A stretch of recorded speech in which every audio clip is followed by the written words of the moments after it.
Yeah, how's it going? Good. How's it going? It's going, man. It's going. What's been going on with you this week? Had some troubles with my taxes. Yeah.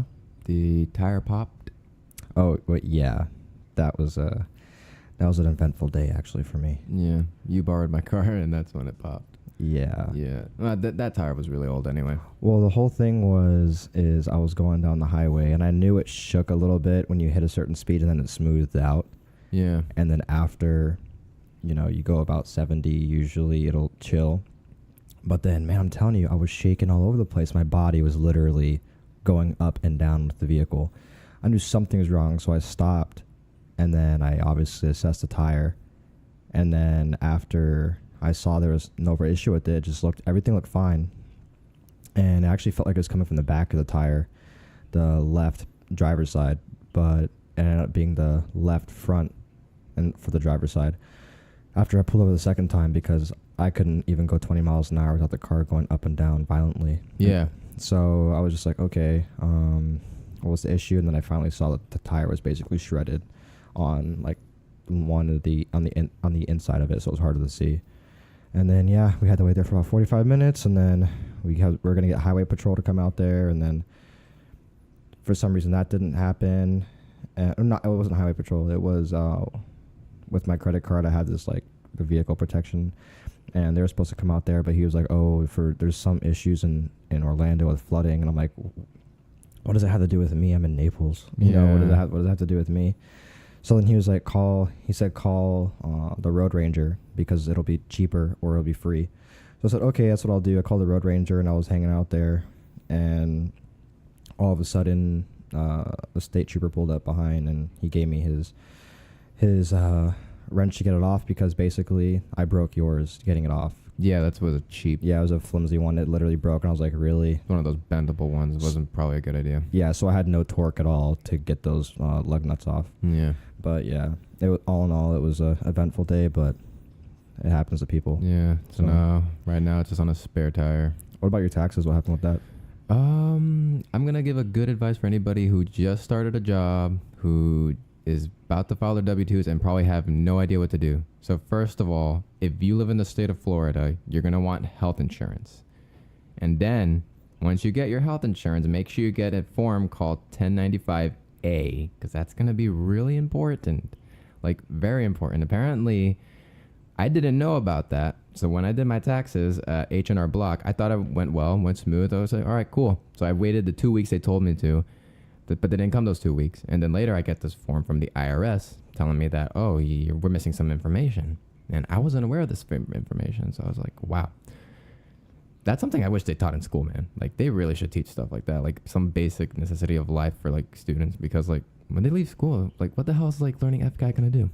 Yeah, there's a lot of things that I wish they taught in school. I know back in the day they used to have home ec. Yeah. And basically they would teach you things like girls would have a version of home ec and males would have a version of home ec. And guys would learn how to do things like fix sinks, and they would learn how to do stuff that, that was every day. Yeah. And girls would learn things kind of like some basic cooking and stuff like that. It was kind of like sex-based, but... It was back in the day. But it was back in the day, but I still think it was really good for some skills to be taught, and it was basically like an elective period for everybody. They had these things because I mean, and it also was good, I think, because it gives people the idea to what they want to do when they get older. Someone maybe like they get taught to fix a sink or a pipe, and they say, oh, maybe being a plumber wouldn't be too bad. Yeah, or something along start those a business lines. like that. Yeah, nowadays nobody knows what they want to do when they get out of school. Yeah. Nobody. I mean, I didn't know what the hell I was going to do. No, hardly anybody does. The only thing that I know, like, that people do in school is maybe some extracurriculars, but most of the time people can't wait to get out of school and go smoke with their friends. Yeah. And that's about it. But, that actually brings me onto a topic. What do you think about the, like, decriminalization of hard drugs in general? Of drugs in general, yeah. I think it really should be done, Like, look at Portugal. They did that shit, and crime went down bad. Went down fast. Like, it went down pretty fast. Yeah, Portugal, the Netherlands, and Colorado. Those are the three places that I think we should take a look at, because I mean, Colorado's tax revenue went up because of pot. yeah, well, in 2016 it was estimated to go up to I believe it was $100 million And it's still in going taxable up. revenue. It's Yeah, and still it's going going up, and it's still going up. I mean, I believe they said that it was a $700 million industry. So, I mean, that's just for Colorado, I think. Yeah. It's a $700 million industry, and I mean, I think decriminalizing drugs would be a really good thing for America, especially since the war on drugs is like probably the most pointless war ever. it was a fail. I mean, it was a failed war. And I mean, They failed it. It's still kind of going on. Yeah, I mean, during the Reagan administration, like, he had this whole outlook on drugs and whatnot, and they wanted to, get Pablo Escobar. They wanted that to stop happening, basically. Yeah. But I've read some things about the Clintons and Reagan. They basically had drugs imported via the American Red Cross and stuff like that back in the day, which is really sketchy. But that's how. Well, it's Reagan, it's the Clintons. That's how they are. I mean, Yeah. probably anybody who's hearing this podcast who are there on their side, they're probably gonna disagree. It's like, oh, that's some BS. But I don't care. Yeah, I don't care either. I don't care. Like everybody's, if there's money, if they can make money off of it, they're gonna make money off of it. I mean, how do you think they fund campaigns? Sometimes, Yeah. there's some shady things Yeah. that go on behind political campaigns. A lot But- of shady things. But no, I definitely agree. I think the legalization of drugs, based off the data, I'm not just going off assumptions here. I'm going off of data that's been collected. I don't see why it would cause more harm than good. For example, right now, if you go to get a dime bag, or if you go to get, Coke or whatever you want, Yeah. you're going to have to meet with some sketchy guy who's probably packing. Oh yeah. More than likely. More definitely. Yeah, so you're going to go hang out and, risk that, and then also get risk getting caught by the police.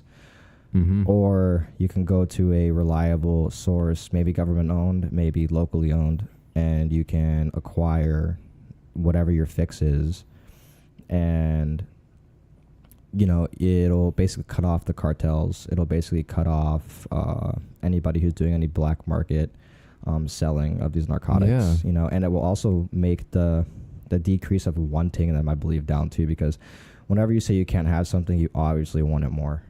Mm-hmm. It's just basic child mentality. Whenever someone can't have something, they want it even more. Yeah, and on top of that, the thrill to trying to get it. Like, Yeah. some people just like that kind They of just thrill. fucking go off the thrill, man. I mean, Yeah. don't get me wrong. I'm definitely a thrill seeker myself. I like to do some crazy shit, but I wouldn't want to risk getting caught. Like, if a person knows that there's like a demand for that kind of stuff, like say marijuana here in Florida, like drug dealers are like, they come and go like really quick, and Right. so like when some people try, like, if they find a drug dealer, they try to keep onto that drug dealer as hard as they can, because eventually they'll quit because of how harsh the laws here are for marijuana.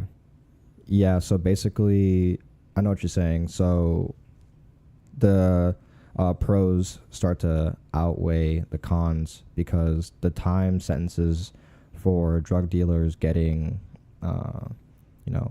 in trouble and incarcerated for are just going higher and higher, because we're having this zero tolerance policy, and it's starting to become a county thing and not so much a state thing. So, counties can make their own ordinances, so they can make harsher penalties if they want to enforce that kind of lifestyle in their county. So here in Collier County, obviously there's a lot of old people who live here, so they're not really open-minded to the ideas. They're kind of set in their ways, and they don't really want to have any change. Probably the idea of decriminalizing or legalizing all drugs would be crazy for them, and it would also probably hurt the economic status of where we live as a county, just because it doesn't fit now Colorado. Well, the thing is, like, this is kind of a vacation place, It is, and they won't. I highly doubt the people who live here have millions of dollars. Right. Well, I don't. Yeah. I mean, They support this economy, so it might work for some places. the thing is that a while back, Rick Scott, he pulled this kind of scumbag move that asked literally everybody in the state of Florida if he legalized marijuana, will they vote for him? And obviously, the majority said yes. I mean, he obviously didn't fall through with that plan because you know, I forgot his name. John Morgan did that entire big lawsuit against him, trying to, I don't know what. Oh, the lawyer from Morgan and Morgan. Yeah, that guy John Morgan.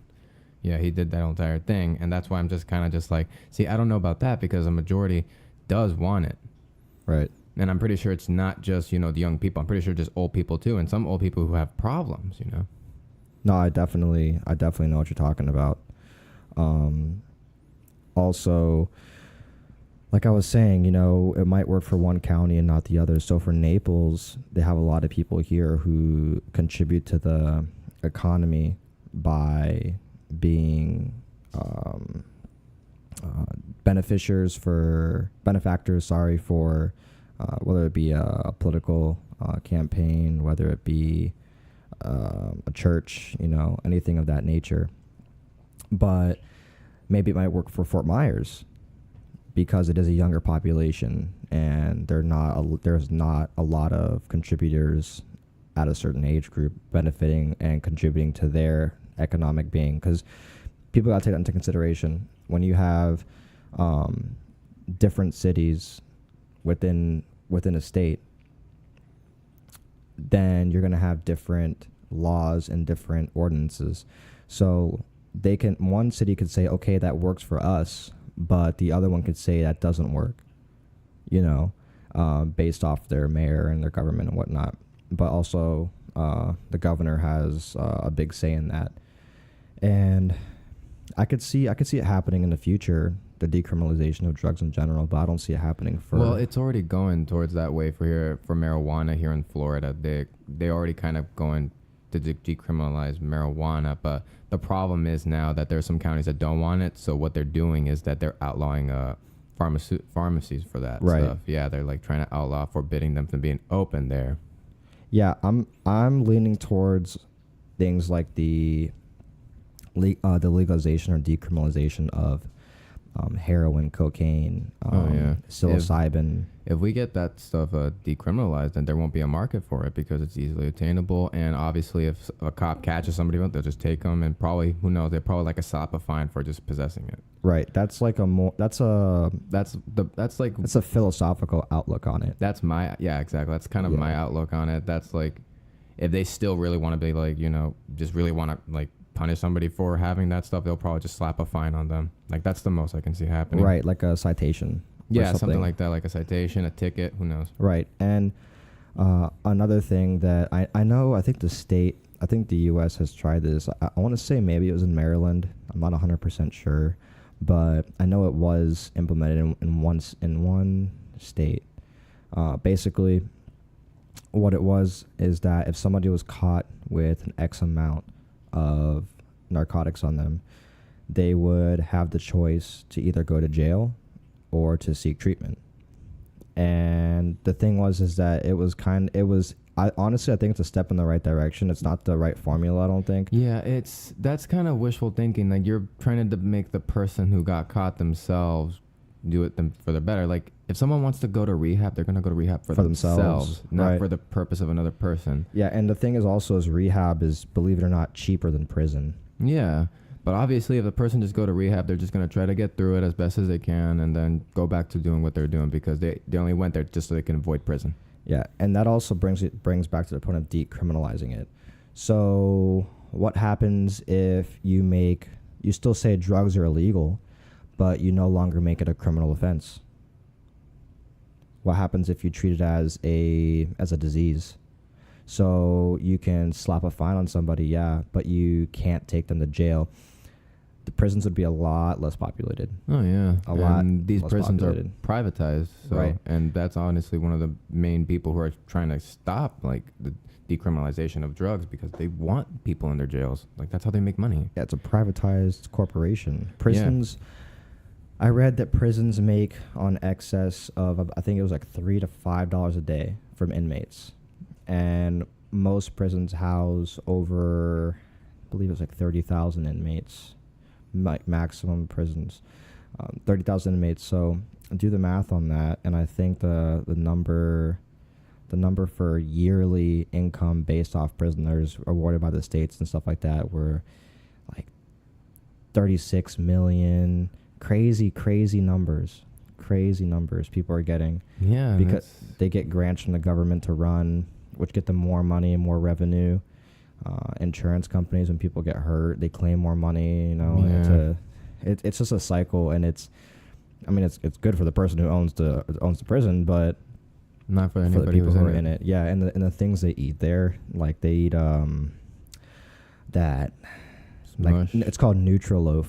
Right. Have you ever seen that? Nope. This is like my first time hearing about it. Really? Yeah. So basically, if you fuck up and you go to the hole, or you go to solitary, and sometimes it's for people who are just in regular everyday prison, you get this meal called a Nutriloaf, and it's basically one hunk of protein bar, and it's made with raw eggs, carrots, peas, raisins, potatoes, stuff like that, and they make it into this mashed potato thing, and then they kind of put it in a nice square for you, and they dehydrate it. That's exactly how I just imagined it right now. Yeah, that's basically what it is, and it's called Nutriloaf because it's supposed to, I guess, have all of everything you're gonna need for your body to sustain itself in one loaf, and it's disgusting. Yeah, I've seen reenactments of people making it. I've seen prisoners try it on that Beyond Scared Straight show. They gave the kids a meal of it, and like 2 of them threw up. They're like, we're not eating that. And they're like, no, you're eating that shit. Yeah. So you, because they're saying that alone should turn you off from wanting to fucking keep doing bad stuff to go to prison, because the food is terrible. Oh, I terrible. Bet. Yeah. And some kid was complaining because it all started because some kid complained that they got a bologna sandwich. And he's like, I'm not eating that. He's like, oh, you're not eating that? We got something better for you. And they fucking took all their bag lunches away and then gave them the Nutriloaf and said, eat that, bitch. Yeah. Seriously, you're gonna complain about a bologna sandwich? That bologna sandwich is their favorite. There's shit your brick. There. Yeah, here's your brick of shit. Basically, and then that's what they got, and they had to eat it. The guards made them eat it.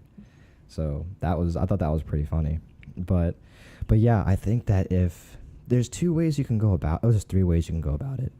So basically, you can either decriminalize drugs and make them totally legal to use in small numbers, which is what they did over in Colorado. Oh, Portugal. No, Portugal. Yeah, thanks. Right. What they did over in Portugal. So basically, their rule over there, the way it used to be, is that if you were ever caught with narcotics, and this is more strict in the United States. Yeah. If you were ever caught with narcotics, you were considered a drug trafficker, no matter the quantity. Yeah. You're considered a drug trafficker, and you were prosecuted as a drug trafficker. Now that's really extreme. That's more extreme than we have in the States. So that's extreme, definitely. Exactly. We can use that as a starting point. We can use that as some analytical data right there. So that happened, right? And they figured out, hey, crime rate's going up. People are using it more than ever. We're never going to win this. Let's just legalize it. Let's decriminalize it and make it legal. So that's what they did. And the new rule is basically you can't fucking be rolling around with a pound of meth in your car. No.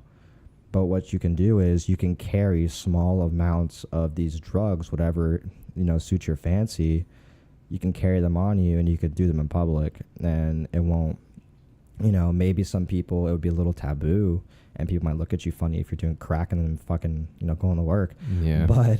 But basically, you won't get arrested for it. And they saw that crime rate has been down significantly, and prison population is down significantly, as well as people reoffending is down significantly. So I can use that, and based off that data that's been implemented for years now, I can make an assumption and say, hey, why wouldn't that work here in the States? Now that's one way you can go about it. Yeah.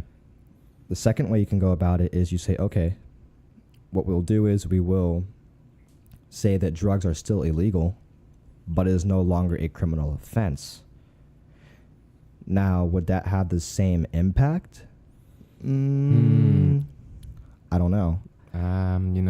It depends on what the penalties are, Exactly. And honestly, here in the States, it's going to vary from state to state. It will vary from state to state. But I do see the decriminalization kind of stopping like any kind of the black market going around. Yeah, that will definitely like hurt the black market, but it's still being illegal will definitely, you know. It bottlenecks their customers. Yeah. It makes them, it's basic business. It makes a large group of people going to outsource their needs in a various way of channels, whether it be a drug dealer, will it be a friend of a friend who knows a guy who grows his own stuff, Yeah. to a local business, which will drive economy, obviously. Go to a local business or a government-owned benefactor, such as a pharmacy. Either way, money will be made, and it will support economy. So that's one way you can look at it, right? So it's still on topic of the second one. You can either say that all drugs are still illegal, besides obviously in some cases of medical marijuana, because that's being pushed through right now. But we're going to talk about the harder stuff like psilocybin mushrooms, LSD, heroin, meth, stuff like that.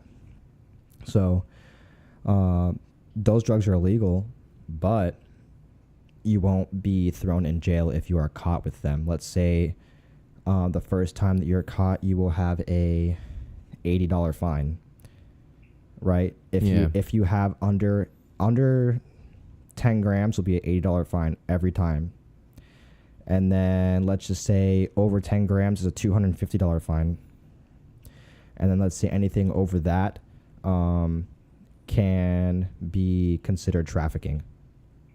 Simple as that. So anything more than an ounce will be considered trafficking. And that really just depends on the states, like how they would handle it. Yeah, I mean, some more progressive states will probably have like a more looser punishments, like, right. You know, probably just like citations and tickets, whatever. It's really rudimentary, but then like more conservative states will be harsher, definitely. Like, yeah, it may be decriminalized, but it's still illegal. So yeah, it's still illegal. So you'll basically get fined up the ass, you know, a lot. So if you have a good paying job, I guess you wouldn't give a shit, you know, but. That'll be that's the other way you can go at it, which I think is the middle ground. You can kind of base that as the middle ground. People still won't like it because the big prisons wouldn't like it because it keeps people out of prison. Yeah, there goes their money. Yeah. Two, people I guess would be afraid that still people are doing drugs in the street and stuff like that and whatnot. You know, we got a lot of conservatives here in this country. Yeah, and. So the third route you can go is saying, which is where we're already at, all drugs are illegal. And if you're caught 3 times with like any substance, that's basically 3 strikes, you can get 15 years. Here in Florida, I believe that's what it is. If you get caught with a certain amount on you, you can do 3 years. It's a felony. Over 10 grams is a felony, right? In Florida? I think so. Something like that. Over 10 grams or something like that's a felony. And I know if you're caught 3 times... there are harsher implications on that. Yeah, it's a 3 strike. Basically, there's harsher implications if you're caught multiple times with more because they considered you a trafficker, which is what they did for everybody in Portugal. They considered them traffickers, even if they had a gram on them, which is 1 joint, you know, or 1 blunt, whatever. So it's the data's there.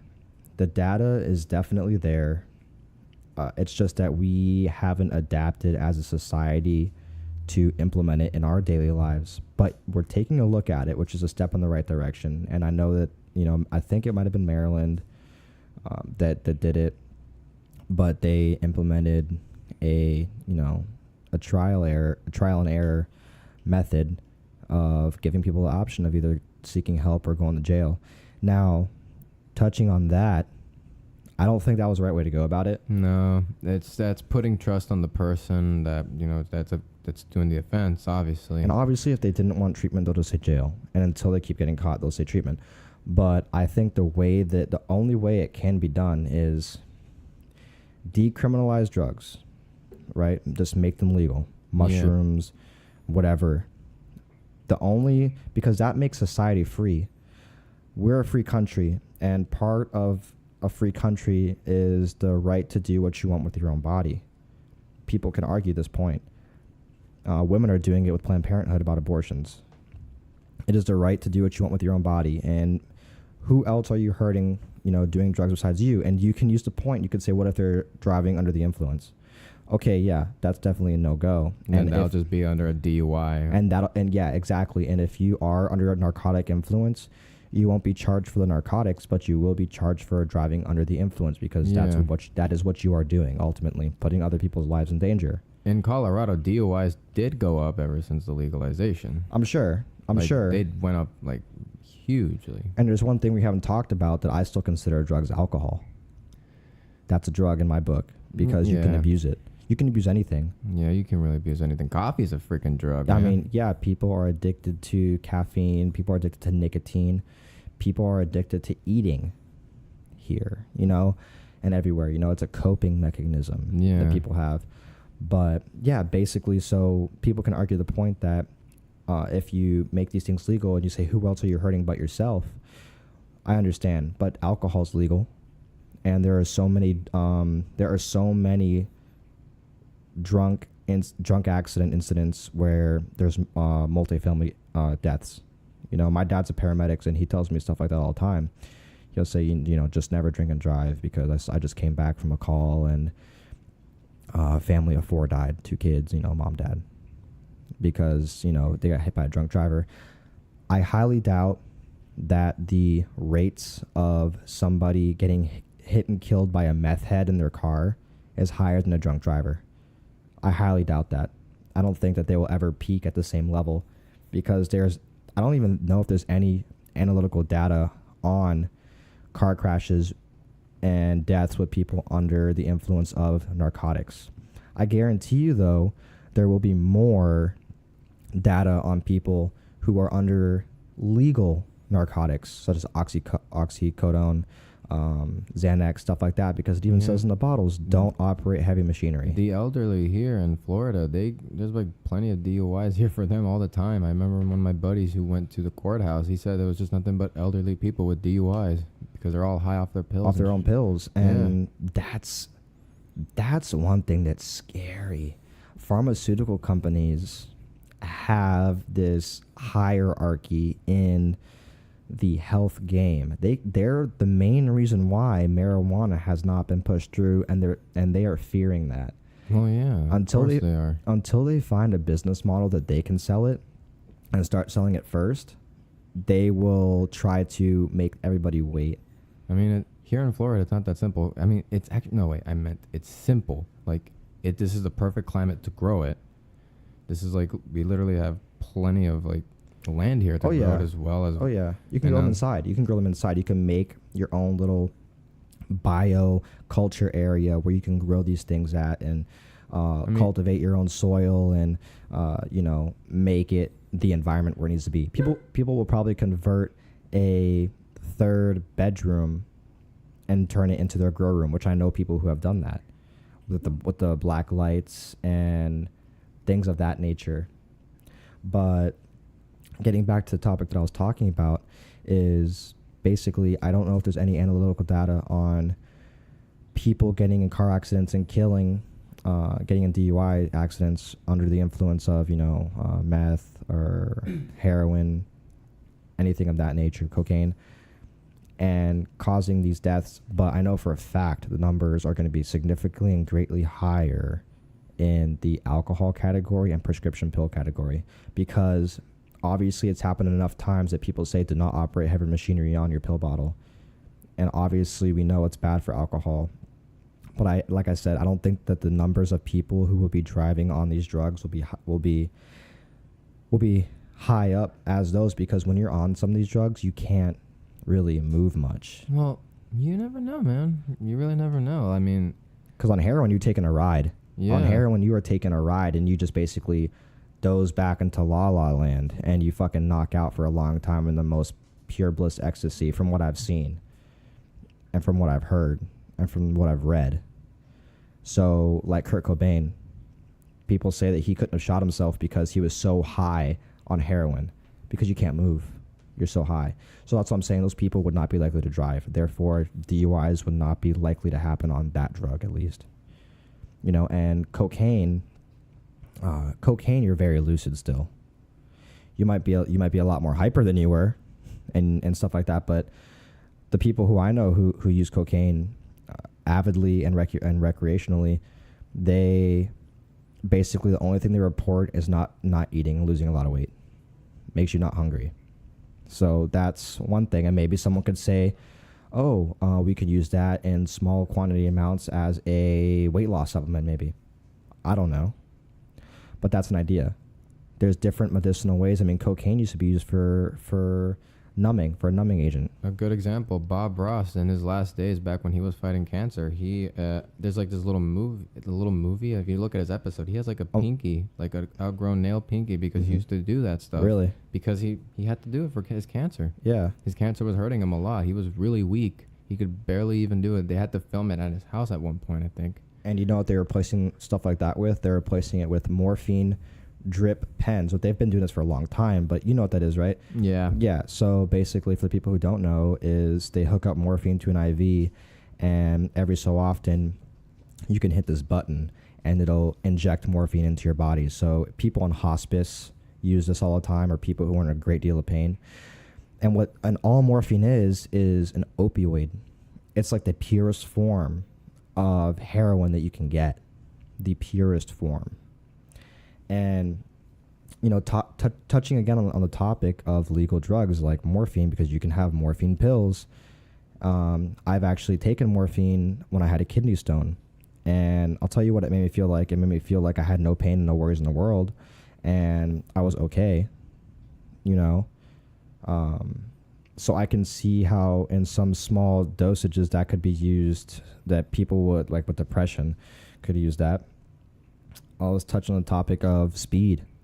You know, when I was in school, and a lot of people who were born in, you know, in the 90s, late 90s, they were diagnosed ADD, ADHD. And I myself and a lot of my friends supposedly had it. I just think we're fucking kids. And, you know, kids are hyper. Kids want to go out and run and play and talk loud and fast. Yeah, of course. Yeah. So the doctor found a way for tons of kids, man, to be diagnosed with some issue. And they will prescribe you Adderall, Ritalin, Strattera, Vyvanse. I was on all of those drugs. I mean, South Park actually touched on that with an episode where, like, the kids were just being kids as always, and all of a sudden the parents were like, "Wow, you guys are out of control!" And then they, you know, the pharmaceutical company recommended it to like start taking these pills, and they got super dull. Yeah, I mean, I'll tell you what those did for me too. I was on those drugs, and the first side effect I had was weight loss. Right. The second side effect I had was being very quiet. The third side effect I had was I got jaundice, which is your skin will turn yellow, or the whites of your eyes will turn yellow, and sometimes even your fingernails. And now what that is that your bilirubin, which is it might be a chemical in your liver, is too high, and it could damage your liver. Now, I was on a trial and error of so many different medications, you know, and it really fucked me up, man. And just to cure an ADHD. Just to get me to do schoolwork. And to get me to do schoolwork, they put me on speed to slow me down. So basically, that's what it does. The way it's supposed to work is, from what I've understood, is that people with ADD and ADHD, they react and they work on such a high level mentally. They think things really fast, and I could talk extremely fast, and sometimes I get lost while I'm talking, and I'm like, maybe I do have it, but I don't think I do at all. But still, basically, the way it works is that you work at this high level, so that if you have this speed, you work so fast that you slow down. Basically, it sounds some like quantum mechanics shit, but it's true, and it fucked me up. Made me really sick. I lost about 30 pounds. I never gained a pound over 105 in high school until I got off the medication. And that's not healthy, but they're going to say, oh, it's just a side effect. Don't worry, it'll go away. Yeah, exactly. And they'll just say, oh, this will go away. And yeah, it didn't. It won't go away if you continue taking it. It didn't. And it progressed for me to taking pills, because they would forcibly make me take this in school, and I would hate it. I'd say, no, I don't want it. They'd make me take it no matter what. And then it moved on to this new medicine, I believe it's called Vyvanse. and basically it was a patch, and you slapped it on your ass, and on the patch was a sticky substance, and that was the drug, and it would be absorbed through your pores, and you had to put it on an area that had fatty tissue, so it was meant to go on your butt. Yeah. Basically. And then you would wear that throughout the day, and it would slowly metabolize. I still didn't eat. I had a little bit more of an appetite because it didn't hit me effectively, so I would eat breakfast first, but I wouldn't eat lunch at school because I wasn't, I would eat breakfast, and that's all I would eat till breakfast the next day, till it was wore out of my system. And that's it. It made me do things that was weird. That were weird. So I'd be in class or something like that, and the teacher would give an assignment, and I'm telling you what, dude, I would finish that assignment in about 10 minutes max. Like, I'm talking about, you remember when we used to have to just write down the definition of words? Yeah, you would write the word down, and then for science stuff like that, you would write the word down in a definition. So I would have like 30 words. They'd give like an insane amount of number, dude. I would finish that in like 10 minutes, and I would turn it in. I was doing all my homework. It went to the point where I had D's, C's, and F's, to the point where I had like B's like in every class, and it was just insane. But yeah, though I can only say mostly negative stuff for ADHD medication, and almost a lot of kids have tried that. I believe it's like 1 in 5 kids were declared ADHD, or 1 in 10 were declared ADHD. And hopping back on the illegal drugs, heroin in Portugal, when they did their study, they found out that 1 in every 100 people was a certified addict in heroin. And I'm only assuming that number is higher now. Maybe not in Portugal, but in the U.S. I know here in Collier County there are raids and whatnot going on with people, and they're finding heroin and more harder drugs that are here. So it's obviously making headwaves where we live. It's got to be making headwaves somewhere else, and coming from where? It's really hard to source that kind of stuff. And when you do source it, okay, you chop the head off of one snake. There's 100,000 snakes out there selling. It's like a hydra. Yeah. You chop one, 2 gonna come out. Yeah. And, someone who used to supply this guy is like, oh, I can make money now that he's gone. Yeah. And then he starts doing his own business. And it's always going to be like that. It's always going to be like that. Until, in my opinion, and I guess your opinion as well. Yeah, just until you decriminalize it. Decriminalize it. Make it legal. If you really don't like it, then just put a citation on it. Ticket them. I guarantee they'll probably make money off the DUI. I don't care if you gotta do something scumbaggy about it. Obviously, if it's gonna like be progressive, it ain't gonna be progressive in the way we want it. We want it to be hopeful, to be good. But if you give counties, that's not how it works. I believe if you give counties and states the option to either decriminalize or legalize everything, that could be a huge movement. The decriminalization or the legalization, and states can pick and choose. And guess what? People can move to these states that meet their lifestyle. That's the best middle ground for me. If there was both, if you gave the state an option and the people in that state voted. So let's say Florida, they said, okay, guys, you have the option to vote. Do you want to decriminalize, which means all drugs are legal. You can carry a small quantity amount of you at a time. Obviously nothing too crazy. No driving under the influence of any narcotics that is still illegal. It's a DUI felony. Or you can vote for the did I say decriminalization? No, I said legalization. Yeah. So you can all drugs are legal, and there are no penalties for carrying them at all, and that'll be that. So you can vote for one, so you'll get a citation if you're caught with it, or you'll get the other one where there are no citations and there are no arrests, unless both have in common are those that you can be arrested for DUIs. That's the one thing they both have in common, because obviously we can't have that going on.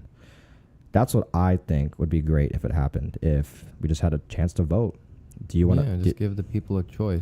Give the states a choice and the people a choice for that state. Exactly.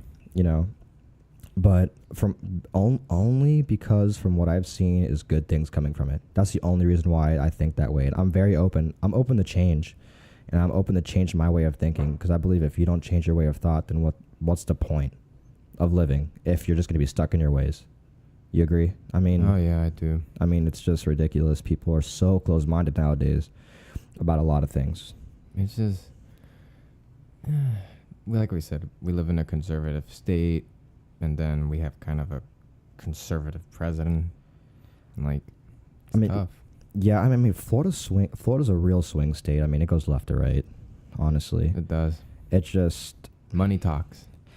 and that's why I was getting back to earlier. I'm pretty sure if that came to fruition, that Collier County, at least, would be all no-go. They would not want that. Collier has a huge drug unit in the local law enforcement. Yeah. You know, they have units dedicated to that.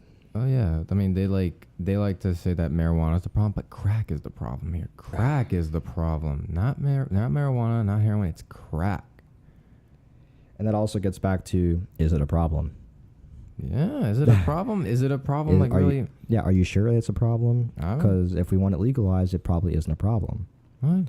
Maybe it's the fact that it's illegal Yeah, that's the problem. is the problem. So that just touches that right there. Just decriminalize it, and then now, okay, the black Yeah. market's gone.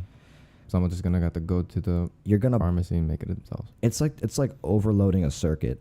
So if you think of, overloading a breaker, you know.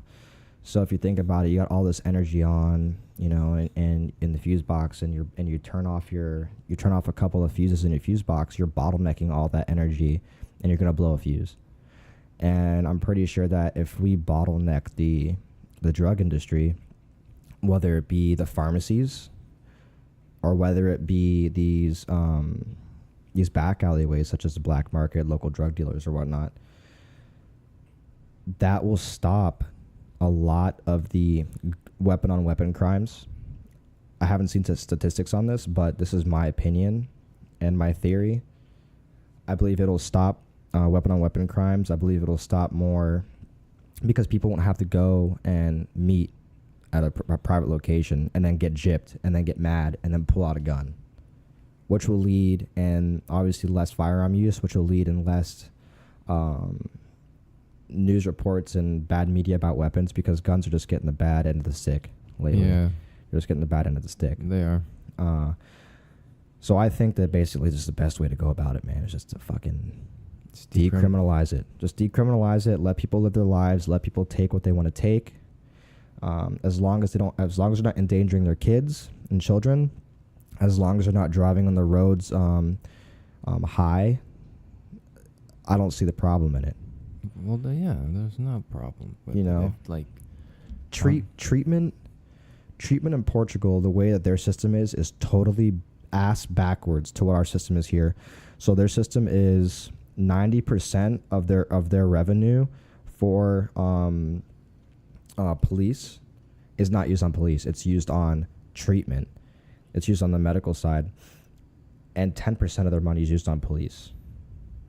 If we did that here, that would make a lot more sense. Now, obviously, our police need money because there's other crimes out there that people could be committing with weapons and whatnot. So we need to be able to to defend from that. So I think the best course of action would be to start spending more money in handing out free resources, maybe needles, to stop the spread of disease. I mean, there's got to be a place where some people can go, like in the Netherlands. They do a lot of shooting up over there, heroin and whatnot. And they have places where you can go and get free, fresh needles. And you can dispose of your current needles that you have. Just get rid of them. So I think that's a great policy, and it helps prevent the spread of disease. yeah, You know, just like we have it helps. It we have works. Planned Parenthood, where we can get condoms that stops the spread of HIVs. Very similar concept. And I think that places that carry these condoms and contraceptives can also carry these needles. They could just add this to their current caregiving services, you know, people with addiction. And if they want help, guess what? They can go there and get it, and they will give it, but they're not going to force them. Yeah. That's the one thing. You can't force someone to get help. Yeah, that's what you said about the Maryland thing. The You could- Maryland thing. Like, right. if the person doesn't want help, they're not going to get help. And if they don't want jail time, they're just going to go to rehab just to avoid jail Could time. lead a horse to water, man. Yeah, Can't make a drink. exactly. Can't do that. So I think that that's probably the best way to go about it. Is Right. just, if that doesn't show your stance on it, then Yeah, just decriminalize it and then figure it out from there. Yeah. It's like, it's gonna be a long process to get to that point, but hopefully one day we make those leaps. I mean, we're still learning to deal with humans as ourselves. There's Yeah. so many differences Like, in everybody. I mean, right now, Countries. probably like nobody's even focused on like decriminalization of drugs at this point because of the problem we're going through, like with the divide of this nation. But still, that could help a lot. Yeah, most definitely. I definitely agree with that. But yeah, it's been a great talk. Yeah. And you know our stance. If you guys have any other questions, you could definitely look into this yourself. It's all out there on the internet for you. There's tons of documentaries on YouTube. There's tons of articles out there. Just go ahead. I encourage you guys to look it up on your own. And once again, if you want to give us a topic to talk about, yeah, just shoot us your feedback on Podbean, or you can look us up on iTunes, and you could also follow us on social media at Bear Mind Trip on Facebook, Twitter, Instagram. We also have a YouTube channel, and we're going to be using a video chat there relatively soon, within the next few months or so. We're going to get that set up, and we're going to be having live video. Yep. And also stay tuned for our podcast. We have an official release dates for them now. We're going to do Monday, Thursday, and Sunday. And on Thursday, we're really big UFC fans. Yeah, if you haven't already noticed. If you haven't already noticed. So what we're going to do is we're going to dedicate Thursday to fight talk, basically. Yep. And so if you're not into UFC, you already know that's probably not going to be for you. But or get into it. Yeah. I encourage you guys to get into UFC and join in on the topic, because it's join the community, man. It's growing. A sport for everyone to get into. And I've been watching it for years. Ed's been watching it for about a year now. He's been getting into it. I've been getting really into it. Been loving it so far. Yeah, and it's just a great thing to do with friends, and just to go out and grab some wings and beer and go watch a UFC fight. Yeah. You know, or just pay $60 on pay-per-view. It's exactly. pretty cheap. It's pretty cheap. Or, you know, what I do is I'll go to the ale house and I'll just eat. I'll spend $60 and eat and watch the pay-per-view with a bunch of friends. I know one of my assistant managers. He goes to the Hooters to watch it. Yeah, just might as well fill your stomach and drink and then watch it there. That's what, and just get out of the house. Yeah. But yeah, guys, I definitely encourage you guys to start watching UFC or even Bellator, whatever you guys would like to watch. It's MMA in general. MMA in general. Just join in on us, and we'd love to see you guys on Thursdays for our fight talk. But yeah, that'll be it. Go ahead and give us a follow at Bear Mind Trip on Facebook, Twitter, and Instagram. And we'll see you guys this Sunday. You guys have a great day. Peace Bye-bye. out, guys. Peace out, guys.